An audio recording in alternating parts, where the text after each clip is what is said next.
Hello and welcome to the Conscious Diva podcast. I'm Tatiana, and joining me today is the Spiritual Activator, Oliver Nino. Oliver is a sacred geometry and energy activation expert, a thought leader, and celebrity spiritual advisor. In this episode, we talk about signs and how to recognize them, especially as they pertain to manifestation. Oliver also shares his unique way of seeing sacred geometry, which is very cool. And of course, we talk about his new awesome book, Spiritual Activator, 5 Steps to Clearing, Unblocking, and Protecting Your Energy to Attract More Love, Joy, and Purpose. I hope you enjoy this thought-provoking interview with Oliver Nino. So thank you so much for being here. Thanks for having me. So I wanted to start with asking you, and open it up to what lights you up the most with the work you do? Multiple fold. One is the challenge and the opportunity to reach more people, right? For me, it's just exciting. How do you crack the code? How do you reach more people? How do you elevate more consciousness and do it in a faster manner, right? That excites me. What excites me as well is just seeing human potential, right? Seeing somebody get out of suffering and how quickly can they get out of suffering. And when and I know majority of the work that I do and a lot of light workers do, we might never know the ripple effect that we cause. I mean, it's just impossible to get all that feedback. But the feedback that I do get from people's lives that I do get to change, for me, that's it drives me, right? Like I'll give you an example. I had a gal that was part of our community, went to our workshops, and I knew her for about a year, and but I didn't know her backstory that well. And one day, she just ended up saying that, you know what, I watched one of your videos online, and it saved me from suicide. And it got to me because I'm like, wait, first of all, what video? It saved you from? And she told me the story. She was about to commit suicide. A video of mine randomly popped, and she listened to it, and because of that, she didn't do it. And I'm like, wow. So ever since I learned that, I'm like, I've got to make my videos more potent and more impactful, because I don't know who's listening to my videos. And if a video of mine, can save a life, then everything I do moving forward should be potent, will be potent. I won't film it. I won't post it. I won't write about it unless it's something that I'm 100%, passionate and potent about, because it's that kind of, I think, energy that can really be felt by somebody across the world, from a computer as they're watching or looking at their phones. So that's, for me, it's what excites me is how many people I can reach, how fast I can reach them, how deep I can help them, and also how quick that process can be. If I can eliminate suffering, a day shorter or an hour shorter than it could have been, for me, that's the goal. It's always optimizing how to end that for people. On the subject of your videos, I was actually going to ask you this later, but the point you made was, in air quotes, random, but it wasn't really random for her. She was meant to see that and experience that video that day in that moment, right? And so I'd love for you to talk about, you have on your the Spiritual Activator website, you've got a few little videos there, 5, I think. And one of them, actually, they're all great, but one of them, you talk about manifestation. And manifestation, it doesn't just relate to abundance and getting the car or the dream job or partner or house. In this instance, she didn't realize she was manifesting. So the question I want to ask is, how do we know? How can we get on the frequency of manifesting something when we don't even know that we're really manifesting something we're supposed to bring into our lives? Significant change, for example. Yeah, here's the thing: is we're and my wife says this all the time from her book, is we're manifesting all the time, right? It's not like, can you manifest? We already are. Yeah. And sometimes it's like you manifest from a place of duality. So yes, you're getting the raise or getting extra money, but then your car breaks down, or bills show up, or you're finding, love, and you think you did. Next thing you know, they're closed off, or they're they're unavailable, or it's hot and cold. So we're manifesting this based on duality. And a lot of it is based on really our vibration, our personal vibration. The way I look at it is, simply put, like our vibration dictates our reality, right? So, and the way I look at vibration, I look at it like channels on a television. If you're on a horror channel, right, then everything that you see, you hear, the script, the music, the sound, everything is designed to produce certain emotions, whether they're fear, anxiety, overwhelm, like, and that's what you experience. And if you're wanting to experience happiness, love, and joy in a horror channel, you're in the wrong channel. Yeah. And you might get 0.001% of it, but it is very much, you're going against you're going against the flow of the tide there. It's like, it's almost impossible, right? And a lot of times people we're taught as human beings to stick it out, work hard, it's suffering. And in certain ways, yes, I do agree that, yeah, we have to take massive inspired action whenever we're inspired and guided. But when you're looking at something like vibrational reality, it's the solution is to change the channel that you're on versus trying to wish that it would change when everything in that channel is designed for one specific purpose, right? Yeah. And people don't realize that. And for me, when I realize that, our thoughts, they produce energy, our emotions produce energy, our decisions produce energy, right? And that's the conscious things that we're aware of. But on the unconscious side, like, there are things that are invisible. Like, if we have traumatic events that have happened in our lives in the past, they leave an energetic remnants that still affecting our energy till today, even though we don't think about them. Our environment affects our energy, right? People that are around us affects our energy. Gestational and generational, trauma that's passed on affects our energy. We never think about it. So when you're thinking about vibration, you've got what's conscious and unconscious is affecting your energy, right? But the thing is, you don't have to go one-on-one and kind of like figure out which one you're going to do. You can just look at energy as a whole, because they all leave an imprint. And when you address energy as a whole, you might have a block in your heart that's being removed. And when it's removed, that might be related to 30 limiting beliefs, 20 traumatic life events, and you'll never know what it was, and you'll never need to. And it has the same effect on your vibration. Next thing you know, you're experiencing things, right, that are just happening, and you don't know where they're coming from, but they're just happening for you. It's because you're in a different vibration. So the way I look at it is, people, when it comes to manifesting, they're thinking too much on the humanistic level. I want this, I want that. But the thing is, how do we really know what we want? We're wanting it based on who we are now, which is we don't want to be moving forward. We want to be a better version of ourselves. So it's very limited when we do it from a place of wanting, because we don't have foresight. We can't see, we don't have line of sight to it. And then a lot of times I've seen people, as they grow, the things that they want change, their goals change, their desires change when they grow, when they shift, when trauma and is no longer a part of their story disempowering them. They want different things, right? So for me, the way to go by it is play the vibration game. Realize that that's probably the best leverage you can have, that when you work on one thing, and if it's the right thing, it affects 10,000 different things, right? And it can happen fast. And when you're in a different space, like, you start getting used to a different story, new decisions, and new things that you experience in life in all the best of ways. So the way I look at manifestations, I look at it holistically. I don't look at it as, ooh, what's the one thing that this and that, because you can do that, but manifesting is, like, in my mind, it's supposed to be just a way of being. And when you do it right, the things that are the best for you just come. You don't even have to put all this energy into, because it takes a long time. It's possible to wanting it, because when you do it from that place, unhealed, it creates duality. Whereas if you're just living the vibrational game, there's many more things, like purpose work, right? Like giving back, like making a difference, like enjoying the best that life has to offer, like thriving. There's so many different, there's life beyond manifesting. And people, I think, don't teach that it's a lifestyle of how you are versus what you do. Yes.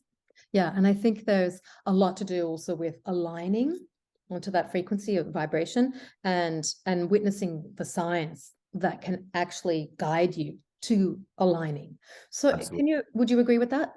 Yes. So I'd love for you to explain that. How do you teach people how to align and recognize signs that might be coming, maybe give an example of a couple of people you've worked with who are who had no idea once you explained it to them. They were like, oh my God, I never even thought that was, a thing I should follow up on or whatever it is. Because then once you move forward, you really do, you step into that we live in the flow. Yeah, so the signs, I look at it as intuitive pings as guidance. It's like if somebody, whether they believe in God, higher power, universe, like, they're putting a request, they're having a question. Sometimes you don't even have a request, or you don't have a question. It's just this higher power knows what's coming up and knows how to guide you to the path of least suffering and the path that's the quickest way to get to where you want. At times, Yeah. people don't see it that way, and the signs are everywhere. I say Right? the path of least resistance or the path of resistance. Is it going to be hard? It's going It's to a be lot. easy. Typically, it's a path we don't see it as much, but it's the path of least suffering is the way I look at it. Yeah. Yeah. Right. And if it's and sometimes the path of least suffering might have you do more upfront work now so it doesn't drag on for 20, 30, 40 years. Yeah. Right. But the thing is, as humans, we're typically not trained to think long term. Like everything is designed for instant gratification. So what we think is now, we think is permanent. Right. And if we think it's bad, we think it shouldn't be the case. Right. But the reality is, the way I look at it is, hey, you can drag this on for 20, 30, 40 years and never get anywhere, or you can learn the lesson now and compact it. And when you do, and that's the price sometimes you pay for faster manifestation. And the lessons will come back over and over. Yeah. Be thrown in your face, and sometimes worse and worse until you suddenly go, okay, I can do something about it. So for me, the way I look at it is signs are here to guide us. It's when you listen to them, it leads you exactly where you need to be. Right. But the thing is, there's a lot of things going on. Sometimes it's external stimuli to where there's a lot coming at us at any given time, whether you're empathic in its energy or whether it's information from Wi-Fi or ELFs or the media or just whatever we're exposed to, whether it's mental, emotional, physical, like energetic toxins, we're exposed to it to where we can't differentiate noise and signs. We can't differentiate the signal from the noise, right? Signal is the sign. We don't know. When we're processing tens and thousands of things a day, how do you know what's the sign, what's not, right? And that's why a lot of it is it's why people meditate or get in a state of clarity or put themselves in float tanks, because they're trying to pretty much tune down, lower the external noise so they can have a chance of feeling, hearing, seeing, experiencing what these signs are, right? So that's one other thing to say. But the way I look at signs, that they are here to guide us, to help us, to usher us exactly where we want. And sometimes it might not look like, feel like, what's needed, but who are we to judge? I mean, our minds are not designed to create the future. It's here, a lot of times to repeat the past based on patterns that we are certain about, but it can't create future. So think about it. When we follow the mind and the pattern as it tells us, it keeps us in status quo. It's designed to keep us in a place of certainty, survival, status quo. Don't rock the boat.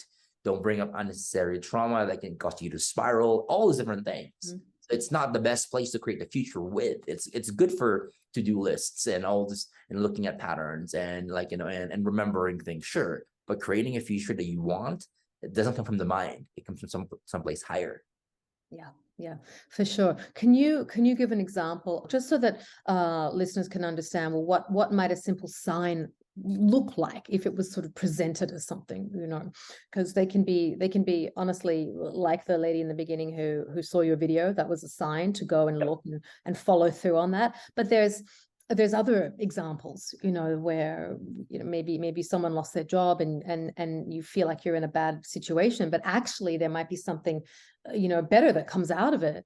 You just never know in that moment. Sometimes signs, like you said before, don't look like they're positive signs because a struggle might be around it, but sometimes they may be as simple as someone shows up at your door with something that something was dropped off, or you saw a flyer in a store or the grocery store on the wall that made you be directed or pull the number off or whatever it is. So can you give some real examples? Yeah, I mean, it's different. It could be signs, could be numbers, 1111, 222, 333. And you can see it everywhere. Clocks, cell phones, length of messages when they text you, receipt, license plate, like, address, like, and it's just one of the things to where it's just, you're seeing a pattern repetitively.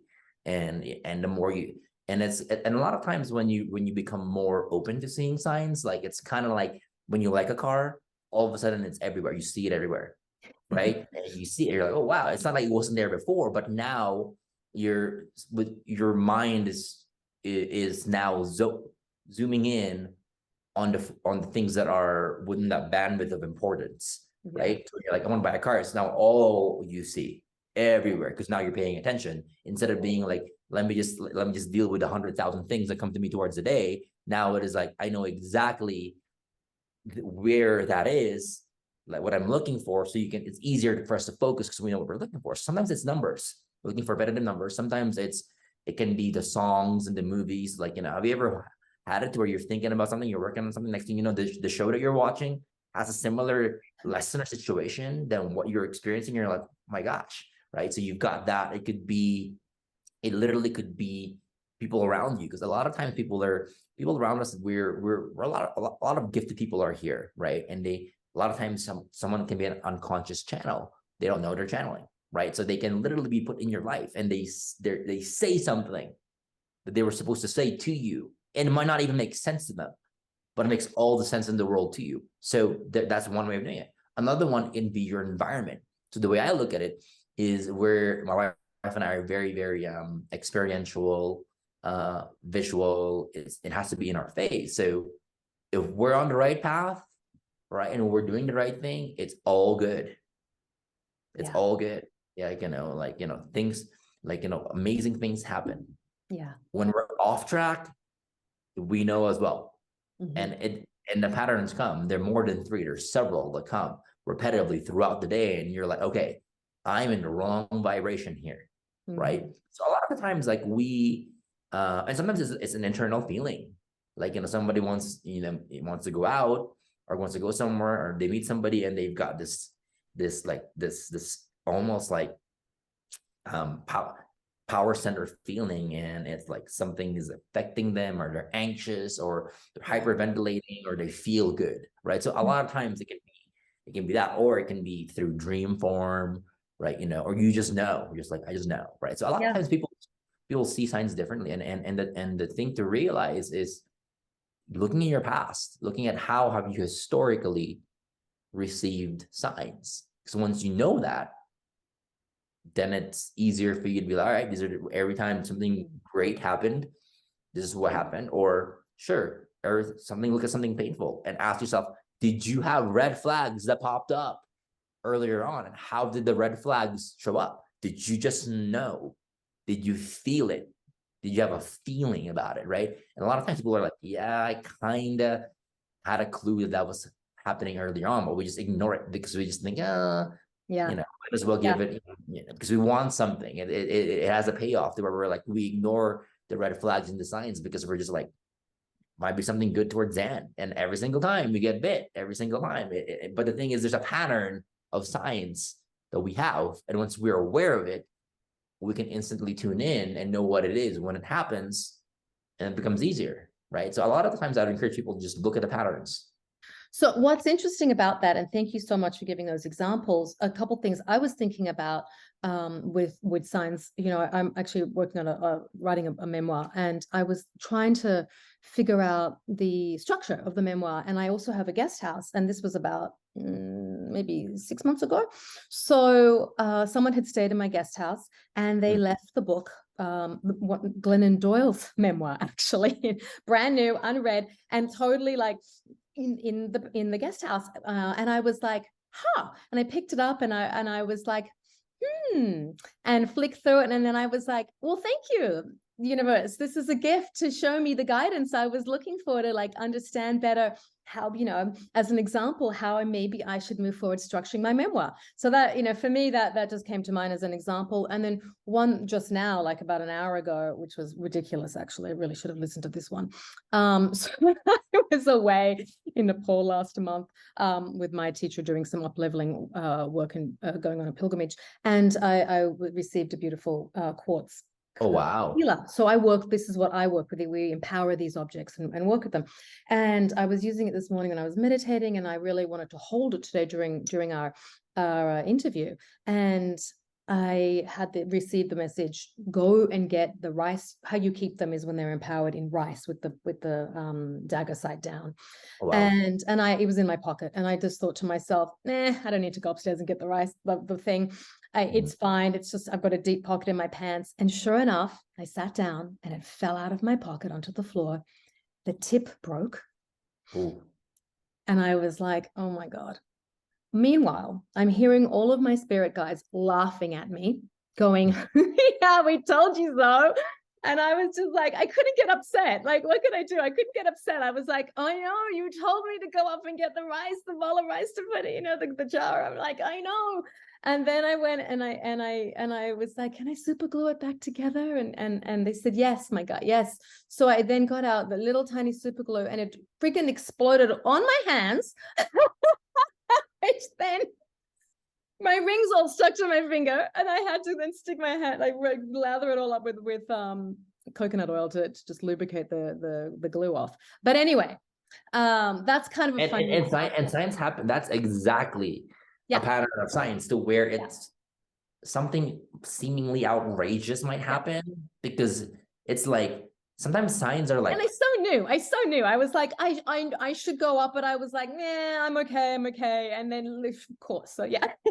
and a lot of it is great, because if you can see the pattern in small things, when it's the big things, and we are typically hijacked by our brain because we want something, we want an outcome, like we've hopefully built enough of a relationship with patterns and small things, to where when the big things come, we can just trust and surrender. Oh yeah, right? Because that's the biggest thing, is like, the more we want something, the more attached we are to perfection, and the more we override intuition, and we get tunnel vision. And if it's not a match for how we think, which is the mind again leading, it should be done, then we kind of shove it to the side, not knowing that that's exactly.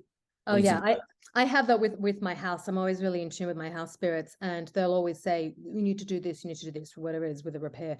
And my husband will go, really, do we have to do that now? We're going to commit to this other renovation or this other project or whatever it is. And another example of that is, like, I knew we needed to fix something. And 2 days ago, we were downstairs in our son's bedroom, and I hear this while my daughter's showering.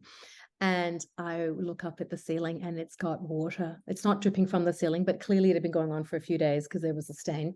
And I was just like, well, we were going to renovate her bathroom. I was like, okay, then the house is telling us it's time now. We've got no longer waiting. We have to, like, it's time now. And a lot of it can be animals. It can be, I've seen it with animals, houses, cars, electronics, gadgets, things that get your attention, that kind of matter in a way. They're like, this is, and I know there are times to where we knew we had to move and we didn't, and it was like, I can tell you stories of like all of a sudden a lot of insects and and dead birds all of a sudden like increasingly showing up, like and then flooding in pipe, all those different things, all these things that tell you, and I already knew, but I was like, it makes it abundantly clear of like, hey, this is not a coincidence, it might be, and it's going to keep on gradually or rapidly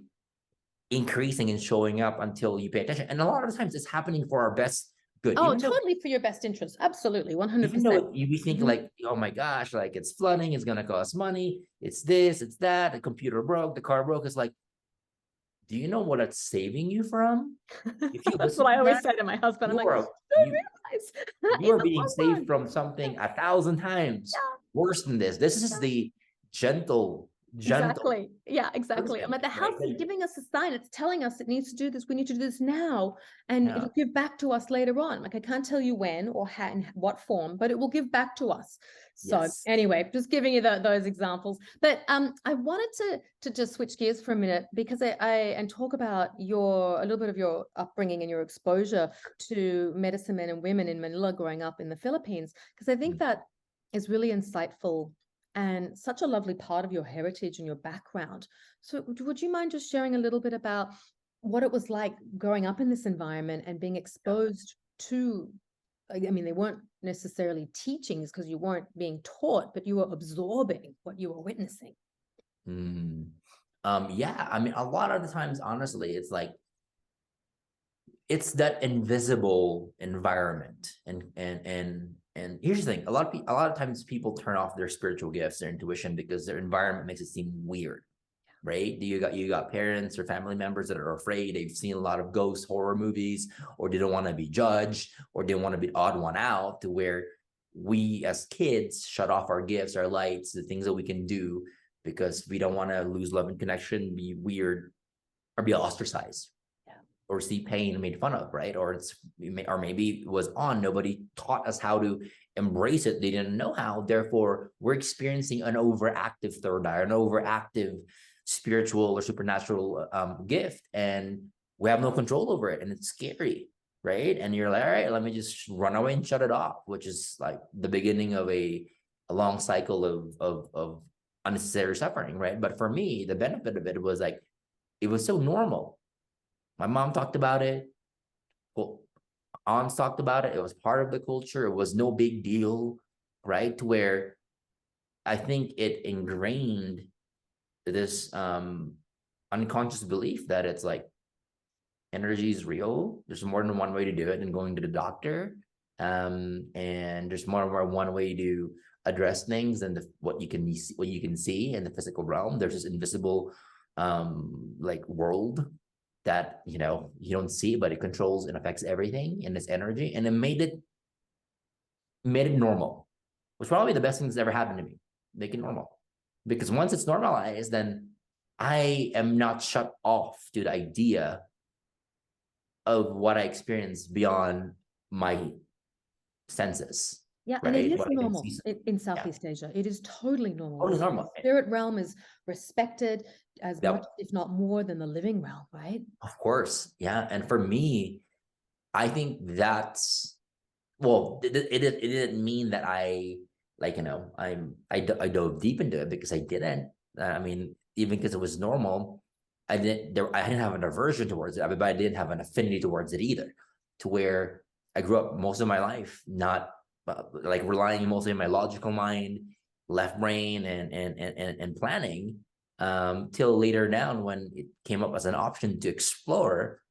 I did, and I think the upbringing of it being normal, like, really lend a hand to that, to be able to explore it, go deep, and not be shying away from it.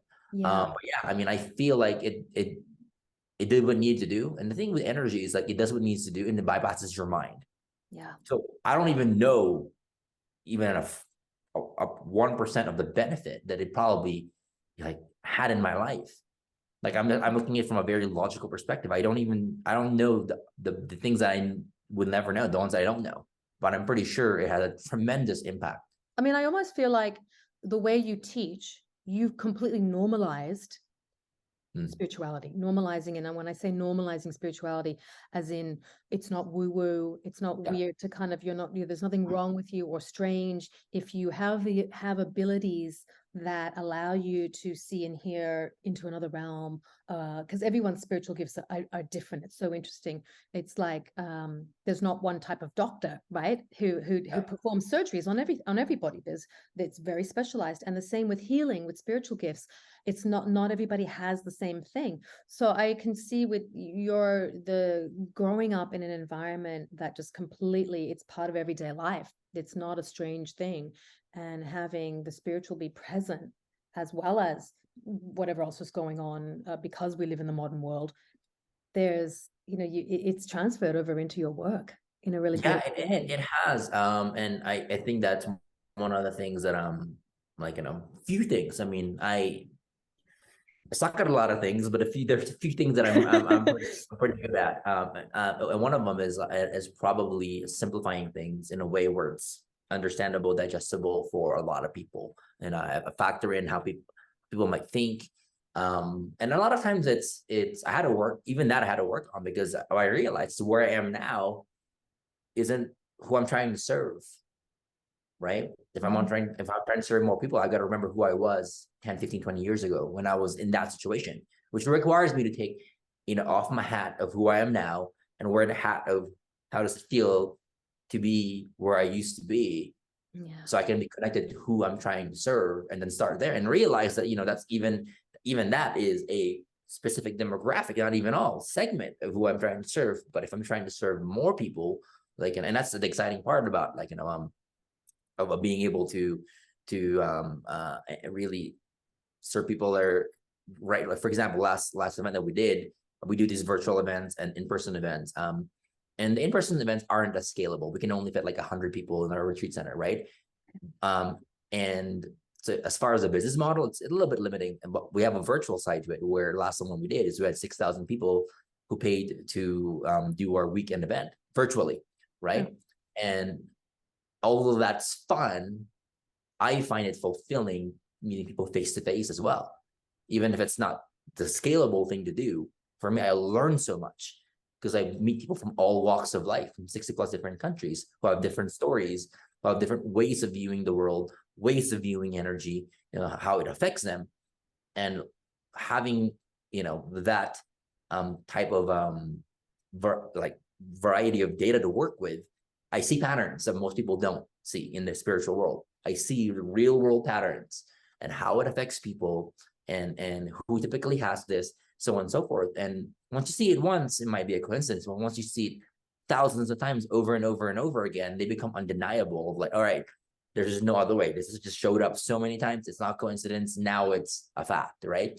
And a lot of the work that techniques that I teach, the things that I've come to learn and realize, a lot of them have come from a lot of the channel, but a lot of them were come observing and helping people, real people, who are seemingly different, but there's things that are interconnected with all of us.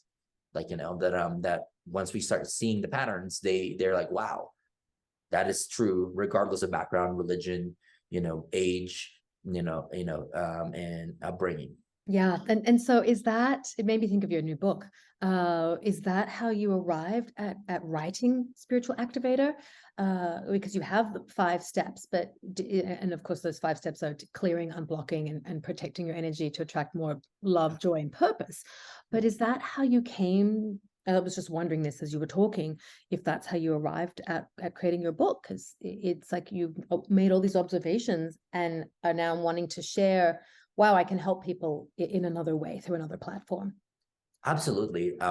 And I think people don't realize, like, even though I'm extremely, like, on the energetic spiritual side, like, I'm predominantly left brain, right?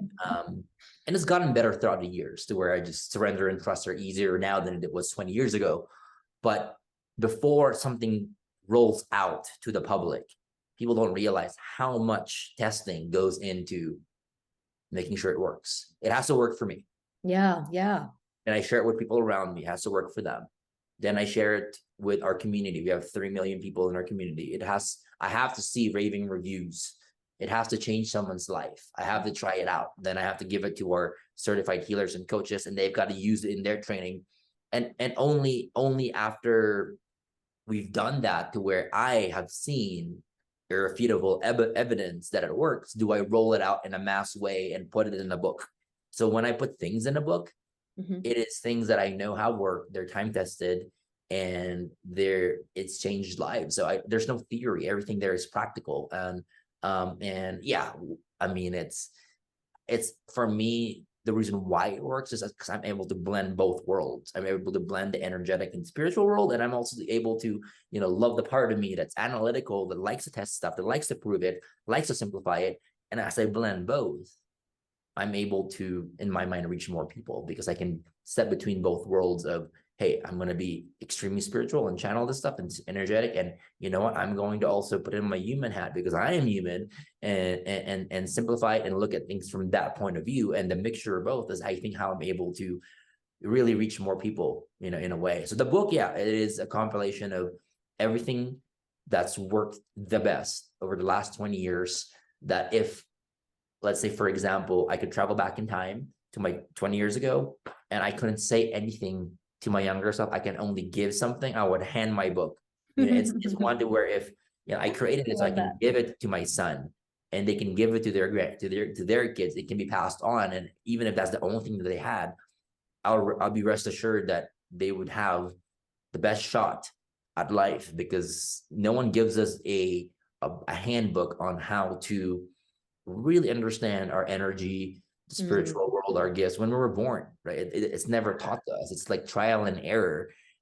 So for me, They kind of taught the opposite, to forget about them, actually. Yeah, forget about them, and it's trial by error, and it's like the way everything's set up is opposite, right? So for me, I wrote the book that I wish I would have had growing up. Yeah, that's awesome. I love that. Like this life tool manual in a sense, isn't it? Yeah. Energy is the most underrated thing, but it's as essential as the air we breathe and the water that we drink daily. But nobody goes all in it, right? So for me, I believe, like, when you talk about purpose in life, we have a variety of it. And one of my many missions is to make energy healing and clearing spirituality and put that in the map. What a beautiful gift to the world. Thank you. Thank you so much for putting this out. And it's coming out March 2023. So early next year. But I saw on Amazon, it's already gone to like #1 in new releases. I was like, we mentioned it a few times. I mean, honestly, like, it's the funny thing about our business, we did it reverse. A lot of people build the book to build the business. Like, ours is like, we build the business, and then the book is just to reach more people. Right. It's just to really, for me, it's to reach the unreachables. It is to, I know there's somebody that we won't find them on the internet. They're not on social media, right? They might not even speak the same language as I do. But they need this information, and the book can be translated, can be given, can be shared, right? And for me, that's the purpose. Is the book. I wanted to reach more people, even if I never had a shot at seeing them live, hugging them live, them being in an event. And this is my shot at impacting their lives, is a book. So for me, even though it's the least profitable thing in the business, right? And we lose money every time we release a book. You would think we would make money, with the things that we're doing, we take a break from all the things and we focus on it. But for me, the impact is important. To reach more people that I can't reach is more ranks above the business growth, the way I look at it. So for me, it's important, because it's going to live beyond me. So I got to make sure that it's really potent, that it does what it needs to do. Yeah. Congratulations. That's really awesome. I love it. Tell us the name of your book. Spiritual Activator, right? And a lot of the time we went through a lot of different iterations of it, and then they're like, you know what? Just call it Spiritual Activator and give them the steps. Give them the steps of, like, if they're empathic, if they're overwhelmed, if they have lack of clarity and purpose, or if they're not experiencing abundance, or if they're just like, they're having like physical ailments. What are the steps? I'm like, sure, here are the 5 steps. They work every time. Let's do it. Right. So that's kind of like the idea is, like, no matter where you are, like, there is something that you want in your life right now, whether it's more abundance, love, joy, peace of mind, just feeling good, wellness, optimal wellness. And the 5 steps, since everything is energy, they work and they address everything that anybody could want. Because a lot of the times, the reason why we don't have it is because we're not an energetic vibrational match, or we have energetic blocks, or we're not stepping into the highest version of ourselves. So the 5 steps helps address all that, so we can experience that we want, right? And that's kind of like, and here's the thing is, I say this all the time, is like, healing is not a permanent thing in life. Life isn't meant to be spent just healing. Healing is meant to be a phase, right? We come in life perfect, whole, with gifts, super elevated, and life happens to us. We heal so we can get back on track, start thriving, and then we can give the gifts that we're here to give, and share the message we're here to share.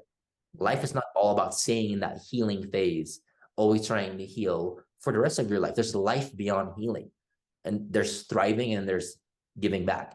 And I try to reduce the healing phase, and I'm seeing people do it in months, in a year or two, right, where they couldn't do it for 20, 30 years. And then once they're done with that, they're like, wow, there's a life after healing. And you have to explore that new identity, that new chapter, and get used to it, because it's very different from what it used to be, right? And we might be attached at times unknowingly or consciously to what we're comfortable with, but the new chapter, what we have yet to experience, it's amazing. But we don't have a lot of times we don't have any idea or paradigm of what it even feels like. And everybody we look around us, no one's living that life. So we're like, it might seem foreign, but the reality is, I think that we're not here to relive things. We're here to end things. We're here to end old cycles and patterns that have been going on generationally or in society. And we're the ones to put an end to it, to get into the new chapter. So we might be the first one. And it's not fun being the first one in your family, the first one in your generation to do it, but someone's got to do it. But then guess what? Once you do it and you become an example of what's possible, more people follow and show up. But a lot of times I feel like, I, and the people that are doing the work, it's hard because no one's come before us. You don't know anybody in your family that's doing what you're doing, what you're about to do. Therefore, it's uncharted territory, and it requires us to flex muscles like surrender, right? And living life for the highest good of all and divine synchronicity. And when we do, life gets better. But it's one of the things to where, like, that's the thing is you just realize that we're here to make the change, now be part of a system that is existing, that's causing pain systemically. So well put. Thank you very much. That was really, very heartfelt and really beautiful and so true. Thank you. I'm really curious about how you see sacred geometry, actually, and how that was. I read your story of how you were tuned to it and you were awakened to it, but not everyone has that gift of seeing sacred geometry as it presents itself. And when I work on people, I see it on them, not on myself, but in very unique ways. And so I'd love to know, how did you, when you first started to experience this, how was that for you, and what did that involve? Yeah, and I want to pre-frame it by, some people, we have different ways of perceiving energy. For some the people, they know it, they hear it, they feel it, they see it. For sure. And there's no right or wrong way. It's just how you perceive or translate or clairaudient, sentient. But for me, at the very beginning, it showed up in dream form, or I would just be, I don't want to even say in meditation, because that never really resonated with me. I will just be in a connected state that you can be in that while you're driving, while you're talking to somebody. It's just like the energy flows through you, and you're just like, where am I? Right? You're in it's like a stream of something. Yes, you're connected to something higher, even though the real world is happening as you're going. You're in a very different place, and it's very surreal, right? So it was one of those moments, and then when that happened, it's like images started flashing, not in my visual eyes yet. It was just more of like, what is this? Like, I could like kind of see it with my eyes open in my mind, if that makes sense. And it started off as that, and then as it progressed, like, I could start seeing it from thin air, like, like almost like molecules and different shapes and spirals. And I thought I was crazy at first. I'm like, this is me. And one time, one of my earlier workshops in Sedona, I walked outside and I started seeing it. It was like different things that were and I was like, it's just me. So I called everybody and I was like, can you guys see it? Because I thought it was just, maybe it's my eyes, maybe it's a mirage. And everybody started seeing it as well. They're like, oh my, it took them, some of them saw it right away. Some of them took them a while, like 2-3 minutes, and they're like, oh my God. And they started seeing what I was seeing. So I knew I wasn't crazy. And here's the kicker to that. We had one of our attendees. She was from Sweden, and she brought her kid. So her kid was about 5 or 6 years old, didn't speak English, and he was on his little iPad. And the mom was calling him, come look, come look. So the kid was really, really annoyed. It was like, I couldn't understand the word he was saying. The kid goes outside, and the mom was like, look, there's these things. Can you see him? And he takes a pause from his little iPad, looks, puffs and puffs, becomes really annoyed, says something in Swedish. And I was like, I don't even know what he said. And the mom was laughing. She's like, he's annoyed because he says, Mom, what's the big deal? I see this all the time. That's great. Goes back to playing the iPad. And I'm like, all right, I'm not making this up. You're not hallucinating. You're totally normal. Exactly. So for me, that's the biggest thing. People say like something with your eyes, different things, different that. All right, great. Let me bring more people into it. and let's see if it's just really me. So that was one of the first, what I call confirmations. I mean, I've had plenty since then, but it's like one of those things to where it's like, all right, I guess this is more to this than meets the eye, right? And I'm not making it up, because a lot of times when you're doing this, it's easy for you to think you're making it up, right? Because you're like, Yeah. how do you just know? How are you just getting Yeah. visions, Yeah. right? And especially if you grew up in an environment where the message is you're not enough and who are you, then you're always self-doubting, like yeah, maybe people who are spiritual and gifted are, but I'm not wearing white and I'm not 30 years on top of a mountain Yeah. meditating Yeah. You're with not a zero renunciate. thoughts. Yeah. I'm not that. So why is this? It doesn't make sense. I had that kind of like anti-hero mindset of like, why me out of all people? It can't be me. So I had a lot of self-doubt because that's how I grew up, right? To where I just like, the self-esteem wasn't really that high. It's about more self-doubt than self-confidence. So for me, it was always, I always questioned it, and I needed to always prove it externally before I would even get the courage to go to the next step at the beginning, you know? It's interesting. It what you were describing of how you see them reminded me of, I don't know if you've seen this movie by Luc Besson. It's called Lucy, and it's Scarlett Yes. Johansson. And you took towards the, she sees everything in the, and I've often like it's amazing. I'm like that part of our brain's not activated. Most humans Oh yeah. I mean, tap into that, I have people, I have got people that I've met who my wife sees other dimensions, right? People that I met see it. It's just not my gift, because instead of seeing it, I feel it. Yeah. And it's a goosebumps and it's an energy. It doesn't mean one is right or wrong, because it alerts us the same way. If she sees something before she can even tell me she sees something, I would feel it. And when we come together, we realize at the same moment, we're reacting to that same energy, but just in different ways. Right. But once people start realizing that there's more than one way, that if you can see doesn't mean like, or if you can feel instead of seeing doesn't mean that it's not working for you. You just have a very unique way to process energy. And once you master that, more shows up. But you've got to master what shows up first before wanting something that, has yet to be activated. Yeah, for sure. It's what I was saying before about like being a doctor. Like there's so many different spiritual gifts. They present themselves in such unique ways. I have a friend that sees auras, and she sees all the not just the colors, but signs and symbols and other things that come into the field. And it's so unique. It's just like, wow, I don't see that. Yeah. But it's really cool. How did you meet your wife? Were you in your journey together? We met through Facebook, actually. Oh, okay. Right. And it's one of the things to where I went to Sedona.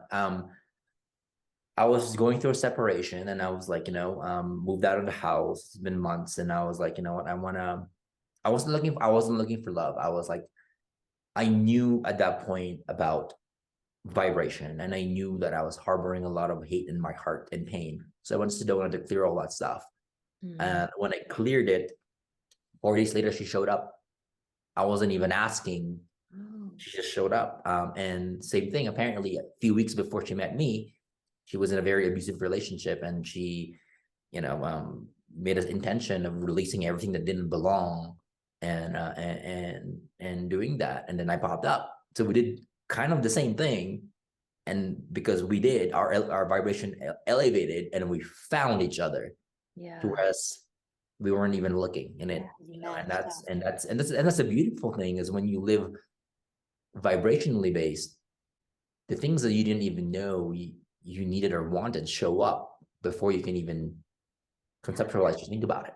And that's the best way to live life, right? It's like you're being guided and being given things before, even though you need them, and you're truly created in love in the best of ways. And that's why for me, like, as logical as I am, the one thing I know for sure is there's no better way than living life than complete divine total surrender to a higher power, whether it's your higher self, God, universe, whatever you want to name it, that's here to guide you for your own best and highest good anyway. Right? So it's guiding you for what you can't even see. So why, why fight it when it's for your best and highest good? So the way I look at it is that's the only way to live if you want a path of least suffering and the fastest way to get to where you want. Yes, I agree with that 100%. And it's trust, essentially. You're just divinely trusting. It's hard for a lot of people to understand what that means and feels like, because we're so trained to think that instead of feel and trust what's showing up and everything. But then you don't have to. There's no struggle. There's no stress in your life because you're trusting what's being presented and that you're going to be looked after because it's all for your highest good, as you said. So yeah, it's really cool. Well, thank you so much. Amazing. Of course. Thanks for having me. This, I love your energy. I love what you're doing for the world. And I just I feel really honored that you're helping me get this message out there to whoever is meant to hear it and or see it. So I'm truly honored and grateful. Well, thank you so much. Yeah, I'm honored too. It was such a pleasure to speak with you, and really lovely, just so amazing. I've been an admirer of your work for several years, and I'm just so excited for you to have your new book come out and for you to continue to share the love. It's amazing. So just tell people about your website. So there are amazing free videos and more to learn about Oliver at thespiritualactivator.com. That's thespiritualactivator.com, spiritualactivator.com. And if you want to do Oliver's certified healing program, that can be found at geolovehealing.com. And that is GEOLOVE healing.com. And of course, your new book that's coming out in March of 2023, Spiritual Activator. I'm excited. Yes, Spiritual Activator. You go on Amazon, type Spiritual Activator. It's by Hay House, a publishing company. So beautiful. Love Hay House. That's they're amazing. So grab that, and then honestly, I post a lot of free stuff. A lot of stuff that people charge for, I post for free, and in my socials, Instagram, Facebook, YouTube, TikTok. I mean, just look for Spiritual Activator. And I put so much free content out there that and that's probably also a great place to just explore. Yeah, amazing. Well, thank you so much. Thank you, Tatiana. I appreciate you.